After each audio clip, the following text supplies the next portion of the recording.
오늘 말씀의 제목을 한번 따라 하시겠습니까? 너희와 너희 자녀를 위하여 어떻게 해라? 오라라. 너희와 너희 자녀를 위하여 올라. 이런 제목으로 말씀의 은혜를 나누기 원합니다. 어느 중년의 남자가 운전을 하며 핸들을 붙잡고 눈물을 흘립니다. 이렇게 말을 합니다.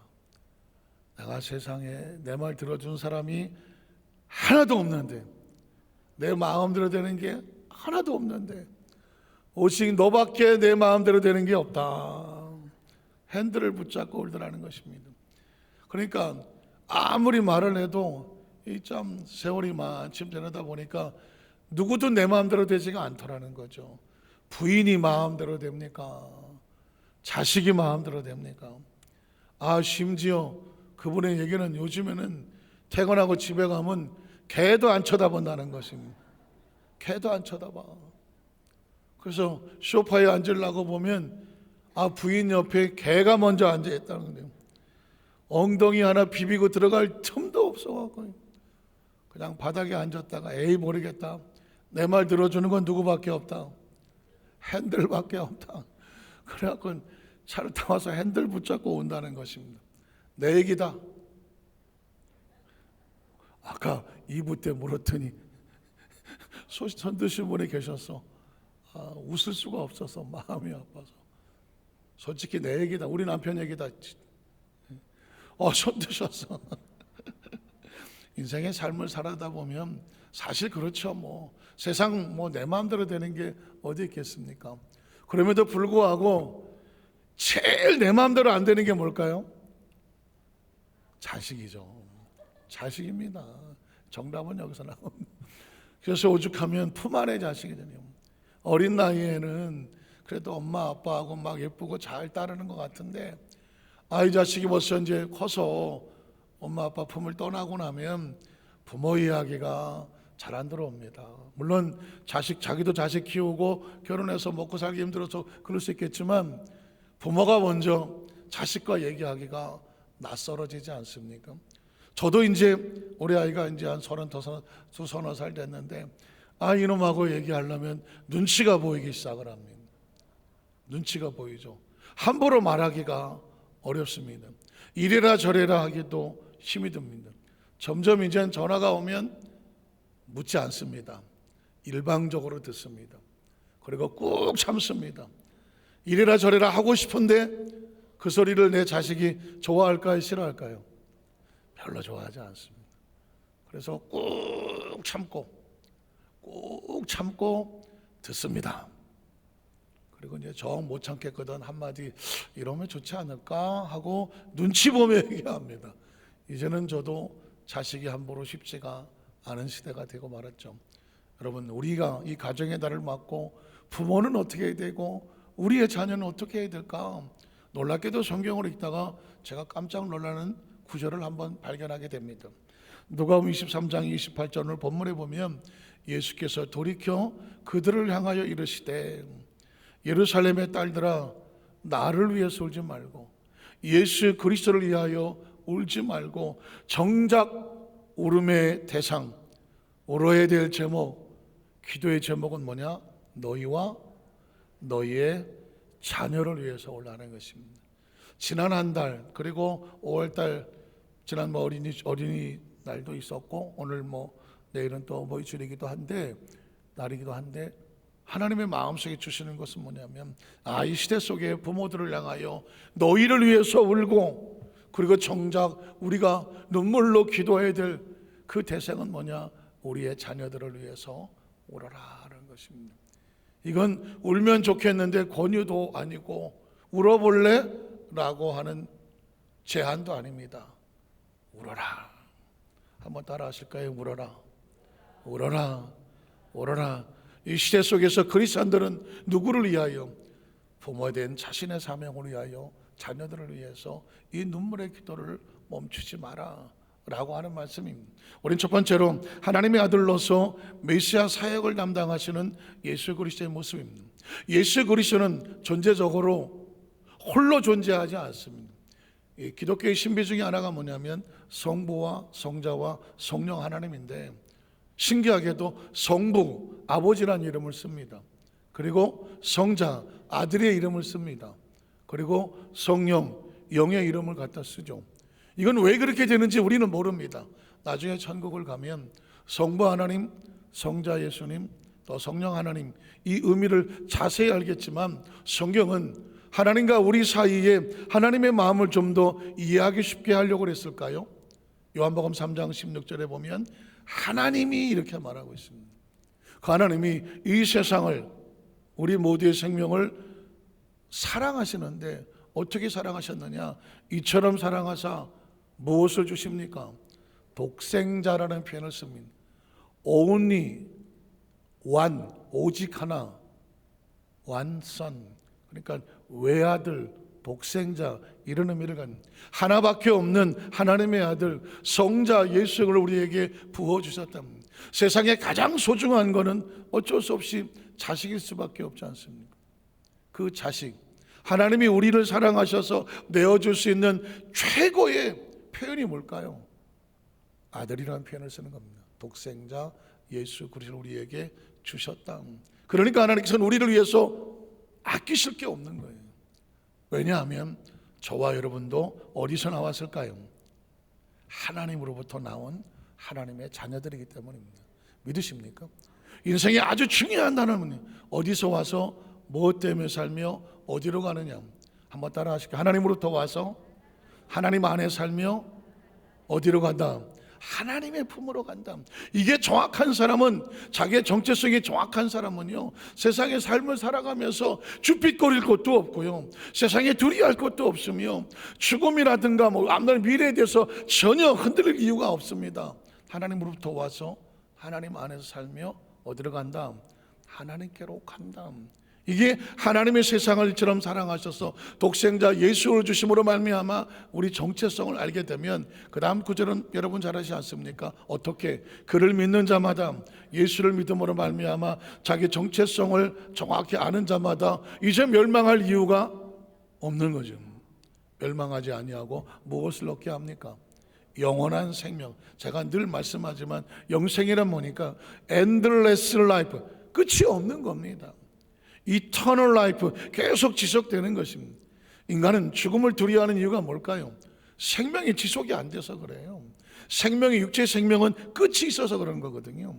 그러나 예수 그리스도 안에서 존재적으로 하나님으로부터 생명을 안고 온 존재들은 우리의 생명은 끝이 없습니다. 어떻게 한 명도 아멘을 안 하냐? 왜냐면 이해는 가요. 육체는 때가 되면 끝이 난다는 걸 알기 때문에 육체는 영생이라는 단어를 인식을 못합니다. 세상에 하나님을 모르는 사람에게 영생이라는 얘기를 해보세요. 별 미친놈 다 보겠네. 태어나면 뭐 해야 돼? 죽어야지. 그게 육체가 하는 일입니다. 육체의 머리로 아무리 공부를 해도 태어난 생명은 반드시 죽는다예요. 그러니까 죽음을 기정사실로 받아들이는 거라고요. 그런 사람에게 도전을 하는 겁니다. 당신의 영혼은 죽지 않는다. Endless life. 이런 얘기를 하면 못 믿는 이야기죠. 그러니까 영에 대한, 영생에 대한 이야기는 육은 이해를 하지 못합니다. 그러나 영혼은 이해를 합니다. 영혼을. 예수를 믿으면 그 영이 살아나서 하나님의 자녀가 되는 인식을 하는 것입니다.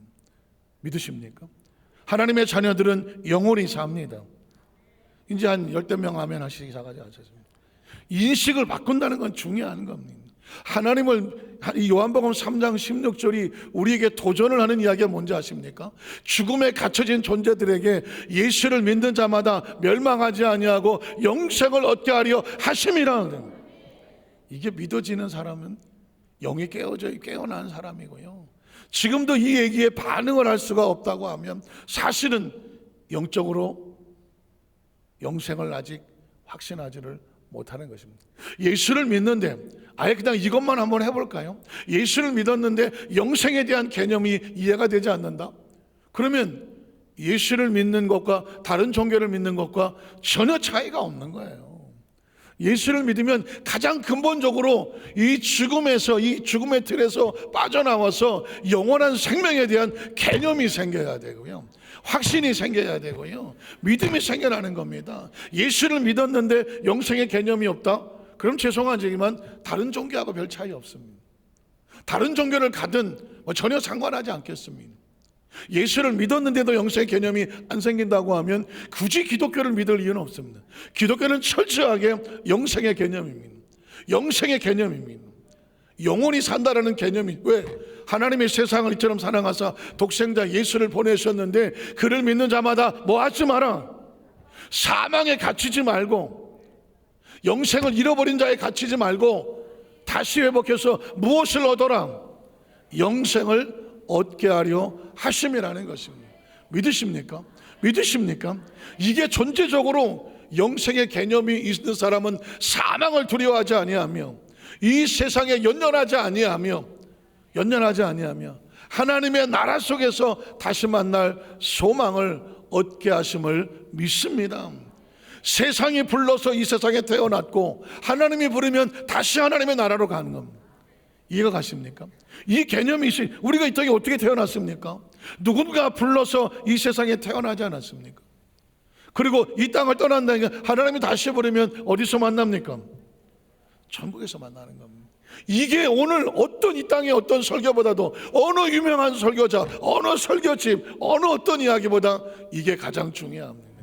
이게 없으면 나머지는 다 액세서리입니다. 이것만 20분 했네.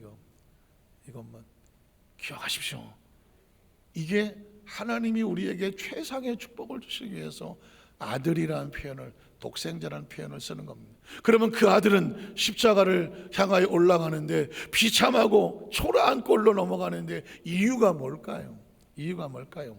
요한복음 1장 29절에 보니까 이튿날 요한이 예수께서 자기에게 나오심을 보고 이르시되 보라, 세상의 모든 죄를 지고 가는 하나님의 어린 양이는 희생의 제물로 가시는 것입니다. 하나님은 아들을 주신 이유가 뭘까요? 저와 여러분 하나님의 자녀들의 생명을 되찾기 위하여 자신의 생명을 쏟으러 희생의 제물로 오신 것입니다. 누가복음 22장 66절로 71절에 보면 그 생명을 기꺼이 내어주십니다. 날이 새매 백성의 장로들과 대장들과 서기관들이 모여서 예수를 그 공회로 끌어들여서 이르되 내가 그리스도이거든 우리에게 말하라. 대답하시되 내가 말할지라도 너희가 믿지 아니할 것이요 내가 물어도 너희가 대답하지 아니할 것이니라. 그러나 이제부터는 인자가 하나님의 권능의 우편에 앉은, 지금 우리에게 말하면 십자가를 지고 올라가 몸짓고 피 흘려 죽는 처참한 사형수와 같은 그 모습이 너희 눈에 보일 것이지만 오늘 영안을 열어서 하나님의 뜻을 아는 사람들에게는 하나님, 예수님 말씀합니다. 나는 하나님의 권능의 우편에 앉아 있을 것이라는 것입니다.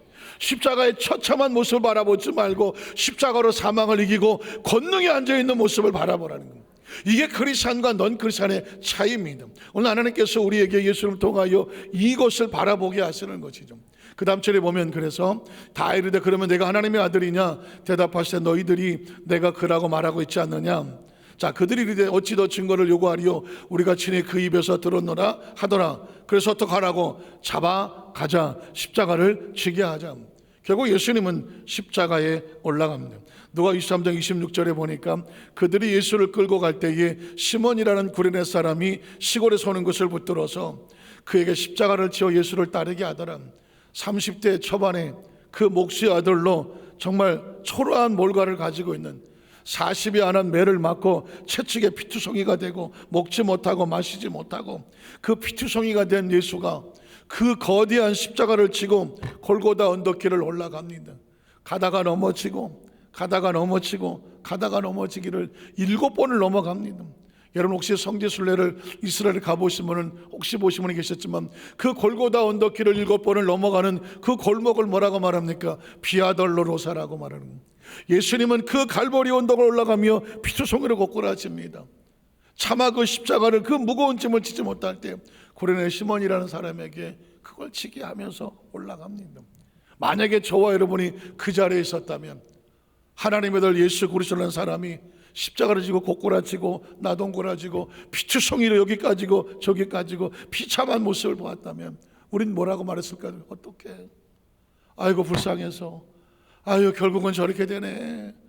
아이고, 그 십자가의 피투성이로 그 나둥거려진 모습을 보는 사람들은 예수를 불쌍하다고 말할 겁니다. 비참하다고 말할 겁니다. 아유 끔찍해서 어떻게 이렇게 말할 것입니다.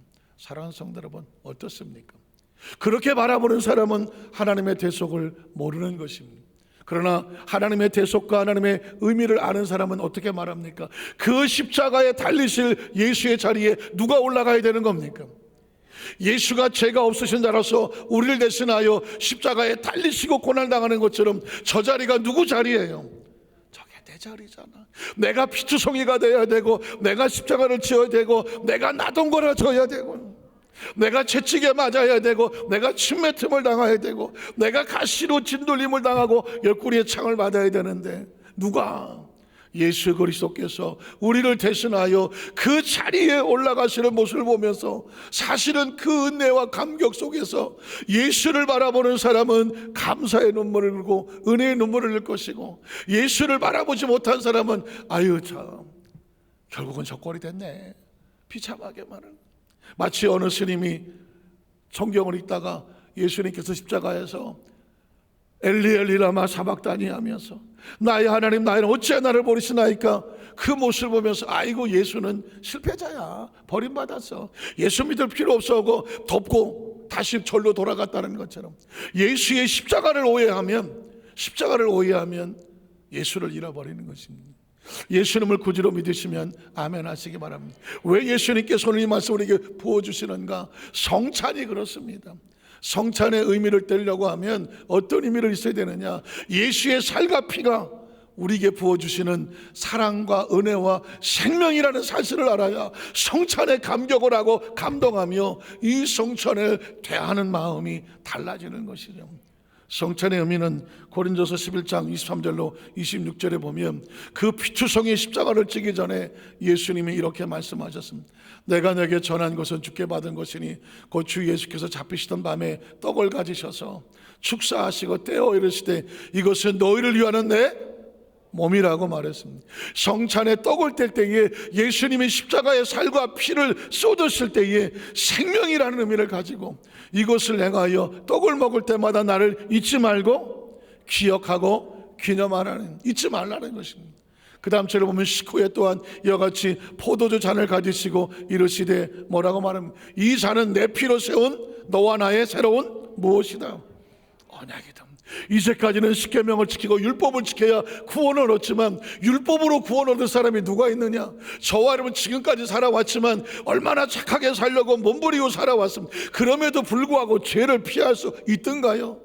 우리가 얼마나 죄 속에 살아왔으며 거짓말하며 살아왔으며 남을 속이며 살아왔으며 어떻게든지 살아남으려고 몸부림치되 얼마나 많은 사람에게 상처를 주고 나 혼자 살려고 몸부림치며 여기까지 달려왔습니까?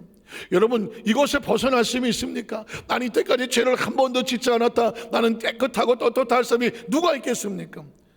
인간은 행위를 가지고 구원받을 사람이 아무도 없습니다. 때문에 예수님께서 우리 대신하여 우리의 부끄러운 행위를 대신하여 십자가 올라가 몸짓고 피 흘려 죽으심으로 말미암아 우리 죄를 가려주시고 용서해 주시고 씻겨 주심으로 말미암아 이 피는 뭐냐? 내가 너로 이 피로 용서하고 치료하고 새롭게 만들어 주었다는 약속의 피라는 것입니다. 그래서 그 피를 마실 때마다 예수님이 이 피로 말미암아 나에게 새로운 생명을 주시고 나를 용서해 주시고 깨끗게 하시고 의로운 자가 되게 하셨음을 믿습니다. 이걸 뭐하는 것? 기념하는 것. 이게 뭐다? 이게 성찬의 떡과 잔이니 이것을 행하여 마실 때마다 나를 뭐하라는 것입니까? 기념하라는 것입니다. 저는 이 성찬을 대할 때마다 잊혀지지 않는 한 중학교 3학년 여학생, 85년도 중학교 3학년이니까 지금은 연세가 지긋한 권사님이 될 수도 있었겠네요. 제가 교회학교 교사를 할 때 그때 성찬식은 이제 교육 전사님이 하고 목사님이 성찬을 하면 그러면 이제 교회학교 교사들이 분병을 했어요. 애들이 뭐 한 몇천 명 가까이 되니까 너무 많으니까 교사들이 다 분병을 했었는데 분병을 하다 떡을 나눠주고 잔을 나눠주다가 한 여학생을 보고 제가 통곡을 했습니다. 이름도 모르고 얼굴 기억만 좀 뿌옇하게 나는데 이 성찬에 떡과 잔을 놓고 중학교 3학년짜리 여자아이가 그 떡과 잔을 놓고 얼마나 몸부림을 치며 간절하게 기도를 하면서 그 떡을 대하고 잔을 대하는지 제가 분병을 하다가 멍하게 쳐다봤습니다. 이유는 딱 하나, 저는 신학생이었습니다. 그리고 교사였습니다. 나는 이 예수님의 살과 피, 떡과 잔을 앞에 두고 얼마나 절실하고 절박하게 그 은혜에 감격하여 가슴을 치면서 눈물을 흘리며 기도했었던 거예요. 왜 없었겠습니까? 있었겠죠. 그러나 지금 이 순간 저 아이처럼 그렇게 해본 적이 있는가? 아니면 제 중학교 3학년 시절에 그 성찬을 들고 그렇게 하나님 앞에 눈물로 기도하며 성찬을 대해본 적이 있던가? 이 생각을 하니까 없는 거예요. 그때 제 마음속에 예수님께서 왜 이 떡과 잔을 내가 올 때까지 기념하라고 했는지, 잊지 않고 기억해달라고 했는지 그 마음의 의미를 알겠다고. 사랑하는 성도 여러분, 여러분은 성찬을 어떻게 대하십니까? 한 달에 한 번씩 성찬을 하니까 아마 처음에는 엄청난 감격과 감동이 있었을 수도 있습니다. 그러나 그 매번 한 번씩 대할 때마다 그 감동과 감격은 여전히 생생하십니까? 혹시라도 오늘 성찬이지 뭐 오늘 성찬이네, 오늘 성찬식이구나, 어느 순간은 그냥 의미도 없이 지나가는 적은 혹시 없었습니까? 그냥 한 달에 한 번 하는 거니까 뭐 그러려니 하진 않습니까? 오죽하면 주님이 우리에게 이 잔은 내가 너를 위해서 흘리는 나의 피야, 이 떡은 내가 너에서 주는 내 살이야. 무슨 뜻입니까? 생명이라는 것입니다. 성찬은 저와 여러분에서 부어주신 그 생명을 무가치하게 만들지 마라. 생명을 쏟아주시는 그네와 은총을 잊지 말고 가슴에 새겨달라고 하는 예수 그리스도의 외마디 부르짖음과 같고 우리를 향한 강렬한 호소와 같아요. 이 성찬을 뜰 때마다 저는 우리 여기서 완전교회 성도들은 이 성찬의 은혜의 그 깊은 의미의 생명에 감사하고 감격하면서 반응할 수 있는 신앙의 가장 무서운 것은 반응이 없는 겁니다. 하나님께서 말씀을 하시고 예수의 복음을 전해도 움직이지 않는 심정, 오죽하면 내가 너에게 말을 전했을 때 너희가 이 말에 반응하지 않는다면 저 길거리에 있는 돌들이 나서 하나님을 찬양하며 경배하리라. 무슨 뜻입니까? 반응하는 자를 찾으시는 거죠. 저는 우리 여도수 만상교회 성도들 말씀을 들을 때마다, 기도할 때마다, 특히 성찬을 뗄 때에 하나님 앞에 이 생명에 대한 영적인 반응으로 하나님의 심령을 뜨겁게 하기를 주의 이름으로 축원합니다. 전 세계 수없이 많은 예배가 지금 드려지고 있고 수없이 많은 교회가 있고 성도들이 있을 겁니다. 수없이 많은 성찬을 드릴 겁니다. 사랑하는 성도 여러분, 제가 그 한 학생을 보고 눈을 뗄 수가 없었던 것처럼 저는 하나님께서 이 땅의 많은 교회들 가운데 우리 여도수 만상교회 성도들을 보고 눈을 뗄 수가 없기를 바랍니다. 예배하는 모습이, 기도하는 모습이, 하나님 앞에 드려지는 헌신과 봉사가 너무 뜨겁고 절실해서 너무 간절한 마음이 하나님의 마음의 눈을 고정을 시켜서 내가 어떻게 저 눈을 뗄 수가 없구나. 어차피 저와 한 번 사는 거 아닙니까? 우리가 어차피 예수를 믿지 않았습니까? 이왕 예수를 믿고 하나님의 자녀가 됐습니다. 얼마나 오래 살지는 아무도 모릅니다. 그러나 예배하는 순간순간이 하나님을 믿는다고 하면 하나님 보시기에 쟤는 진짜다, 쟤는 진짜다. 누구 보시기에? 하나님 보시기에 형식이 아니다, 의식이 아니더라. 쟤는 진짜 마음에 하나님을 향한 간절함이 있더라. 하나님이 인정하시는 우리 성도들 되시기를 주의 이름으로 축복을 합니다. 그러면 두 번째로, 예수님께서는 자신을 위해서 울지 말라고 그랬으면 도대체 누구를 위해서 울라는 말입니까? 오늘 주님은 이렇게 말합니다. 너희와 너희 자녀를 위해서 울어라. 한 번 더 따라 하실까요? 너희와 너희 자녀를 위해서 울어라. 너희는 뭘까요? 자녀를 가진 부모, 아니면 이 시대를 살아가는 우리 세대, 그리고 너희 자녀는 우리의 다음 세대 또는 우리의 자녀와 자손들. 주님은 왜 우리에게 눈물의 기도를 명령하셨겠습니까? 누가복음 23장 28절에 보니까 예수께서 돌이켜 그들을 향하여, 예수께서 가던 길을, 십자가를 지고 가는 길에서 돌이켰다는 얘기는 여기서 그냥 가면 안 되겠다는 거죠. 그냥 갈 수도 있는 거예요. 그냥 갈 수도 있어요. 그러나 예수를 따르며 사는 사람들이 우는 눈물이 예수님이 십자가의 감사와 감격의 은혜가 아니야. 십자가를 오해했어. 예수를 비참한 패배자와 그리고 비겁하고 참혹한 형태로 그 때문에 불쌍해서 오는 그들의 눈물을 내버려둘 수가 없었습니다. 그래서 돌이키는 겁니다. 그리고 그들을 향하여 새로운 인식을 주어야 될 필요성을 느꼈습니다. 그래서 말씀하는 겁니다. 그 다음 절을 보면 그래서 예루살렘의 딸들아, 그냥 무임에게 따라다니는 사람을 말하지 않습니다. 예루살렘 하나님의 성전에 있는 약속의 땅이고 예루살렘의 딸들은 약속의 자녀를 말하는 것입니다. 그 약속의 자녀들은 적어도 예수의 십자가를 보고 비겁하게 그리고 비참하게 참혹한 패배자의 눈물을, 불쌍한 눈물을 흘리는 것은 아니죠. 십자가를 바라면서 우리는 예수가 비겁자라고 말하지 않습니다. 패배자라고 말하지 않습니다. 그 십자가에서 승리하여 주심으로 말미암아 우리에게 다시 한번 죄를 사하여 주시고, 믿으십니까? 저주를 해결해 주시고, 상처를 싸매어 주시고, 병을 치료하여 주시고, 가난과 저주가 사라지게 하시고 영원한 생명의 축복을 주신 줄로 믿습니다. 크리스찬들에게는 십자가가 승리의 십자가입니다. 그러므로 예루살렘의 딸들아, 그 십자가가 승리의 십자가를 기억하면서 나를 위해서 울지 마라. 예수는 승리자입니다. 눈물의 대상이 아닙니다. 누가 울어야 됩니까? 너희가 너희 자신을 위해서 그리고 너희의 자녀들을 위해서 울어라 라고 합니다. 이 말은 우리가 이 땅에 삶을 사는 동안에, 하나님 앞에 가는 그 동안에 부모로서의 사명, 자녀들을 올바로 세우기 위한 이 눈물의 기도를 그치지 말라는 것입니다. 저는 2023년 올해 5월 1일 날 국민일보 신문을 보다가요, 한 교수의 컬럼을 보고 가슴이 섬뜩했습니다. 그 교수는 연대 영문학과 교수인데 우미성이, 이름도 제가 우미성이라고 하는 여자 교수님이었었습니다. 근데 그분의 글에 보니까 한국인의 트라우마, 한국인의 한에 대한 이야기를 썼습니다. 거기에 이제 특별히 제목 하나 붙였다면 사후 기억이란 말인데, 포스트 메모리, 그러니까 누군가의 교점만 얘기하면 부모의 기억이 자녀에게 영향을 미친다는 이야기였습니다. 이 시대의 기성세대의 기억이 다음 세대에게 영향을 미친다는 이야기였습니다. 한국은 한민족이라고 말하죠.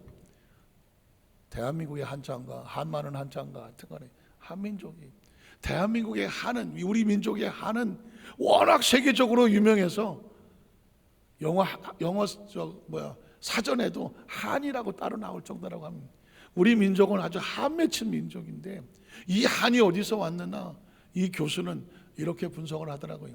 우리가 이 땅에서 당했던 너무나 많은 상처들, 물론 일제시대 이전의 상처는 이루 말할 수도 없고 일제에 있었던 상처들, 70년이 지났지만 6.25 전쟁으로 인한 동족 상잔에 의한 상처들, 그리고 폐허로 무너졌던 곳에서 다시 경제를 발전시키기 위해서 끊임없이 일하지 않고는 살아갈 수 없었던 그 압박 속에서 1등이 아니면 살아남을 수 없는, 그래서 무한 경쟁 시대에 살아남으려고 몸부림을 쳤던 그 세대, 그러니까 1920, 30년대에 태어나서 지금까지 오는 세대는 이 세대 속에 살아온 거예요. 그리고 밀려나면 도태되면 못 살아남는다. 그 과정 속에서 산업화도 되고 민주화도 되고 세계적으로 경제 대국도 되고 했었지만 우리 민족의 마음속에 가지고 있는 것은 여전히 불안한 겁니다. 행복하지 못한 자존감, 떳떳하지 못한 자존감, 이 모든 것들이 민족적으로 가슴에 한으로 남아있습니다. 가만히 생각해 보니까 우리의 부모들이 그렇게 살아왔습니다. 신기한 것은 6.25를 겪지 않아도, 일제 30년 그 식민지를 겪지 않았어도 그 부모가 그 기억으로 힘들었던 기억이 겪지 않은 자녀들에게도 같은 고통의 기억을 만들더라는 것입니다. 그리고 이 문제가 해결되지 않으면 우리의 자자손손이 여전히 아직도 일제에, 아직도 6.25에 그 힘들고 어려운 상처와 아픔을 계속 대물림하고 있다는 것입니다. 굉장히 중요한 분석이고 날카로운 지적이었습니다. 그러니까 부모가 이 아픔의 기억 속에서 해방되고 나와야, 이 세대가 이 기억 속에서 해방되고 나와야 다음 세대, 그리고 우리의 자녀들이 이 아픈 기억으로부터 자유로울 수가 있다는 것입니다. 부모가 매일 일제가 어쩌고 매일 유교가 어쩌고 그 삶에서 내가 어떻게 살았는데 내가 너를 어떻게 키웠는지 그 부모의 상처 아픔이 계속 존재하는 한 우리의 자녀들도 겪어보지도 않았던 그들도 그 고통 속에서 여전히 아픔의 기억을 가졌다. 지금 MZ세대라고 말하는 지금 이 시대의 청년들을 보면 아니 아직 뭐가 부족한데 저러고 살아 라고 말할 수 있지만 이 아이들이 이렇게 힘들어하는 것은 할머니 할아버지의 기억이 여전히 있다는 것입니다. 어머니 아버지의 기억이 이들을 여전히 울고 여전히 패배자로 만들고 삶이 두렵고 불안하고 초조하고 내가 열심히 한들 뭐가 되겠나. 이들 역시 미래에 대한 희망을 잃어버립니다. 요즘은 스스로 자살하면서 SNS, 너튜브에 아주 동영상으로 중계하면서 떨어지고 목숨을 던집니다. 아주 무서운 세대 애들이 살아가고 있습니다.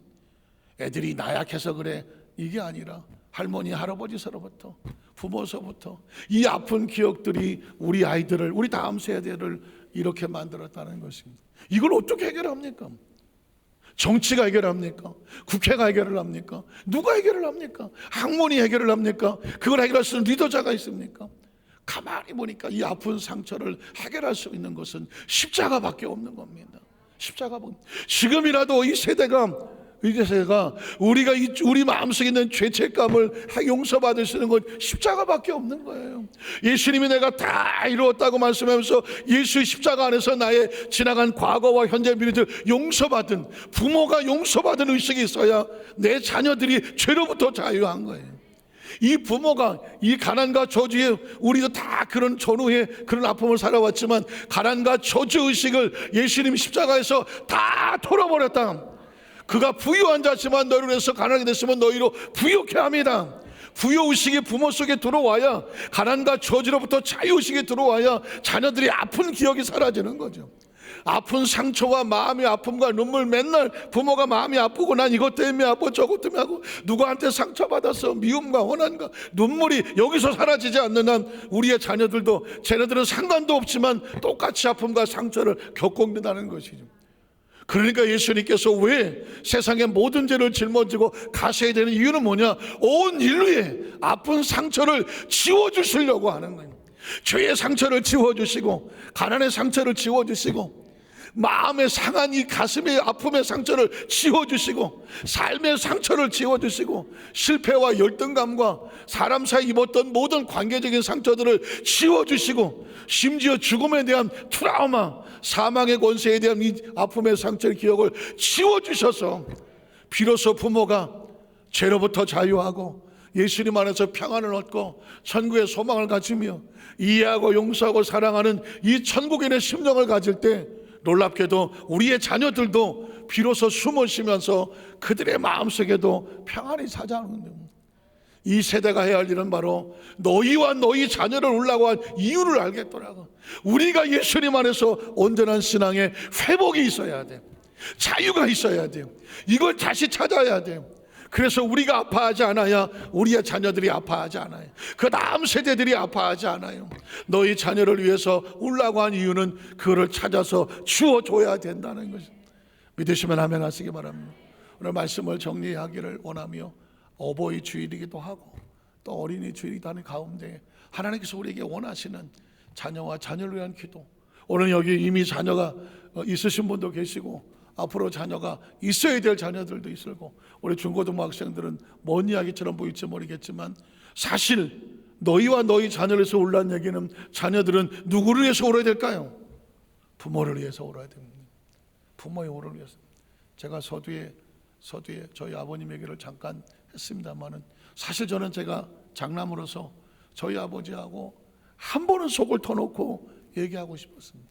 그러나 저는 일찌감치 예수를 믿었고 우리 아버님은 예수를 뒤늦게 믿었습니다. 뭔가 가슴에 속 터지는 뭔가 대화를 깊이 할 수 있는 기회가 있을 것 같았는데 기회가 없었습니다.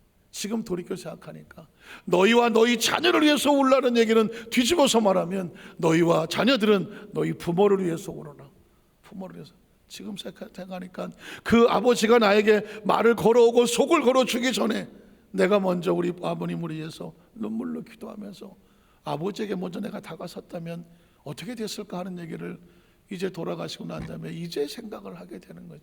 우리 중고등부 학생들도 있고 우리 청년부 학생들도 예배를 참석했다고 하면 오늘 이 말씀은 너희와 너희 자녀를 위해서 울란 얘기는 뒤집어라면 너희와 너희 부모를 위해서 한번 울어라. 그리고 그 부모의 아픈 상처 이제 네가 먼저 들었다면 부모의 마음을 네가 한번 열어봐라. 그래서 부모 간에, 부모 자식 간에, 부부 간에, 동기 간에 하나님께서 눈물의 길을 통해서 모두가 아름다운 이 화해와 화목을 가지고 하나님께서 행복한 마음을 갖기를 원하시는 그 처절한 부르짖음이 오늘 말씀의 병처럼 너희와 너희 부모 자녀를 위해서 울라는 마음. 우리 에도서 만사학교 모든 성도들이 가정이 그리고 부부 간에, 부모 자녀 간에, 그리고 부모와 자녀와 자손들 간에 하나님이 주신 이 소망과 은총으로 화목하고 화해되고 아름다운 가정 이루시기를 주의 이름으로 축복합니다. 기도하겠습니다. 하나님 아버지 감사합니다.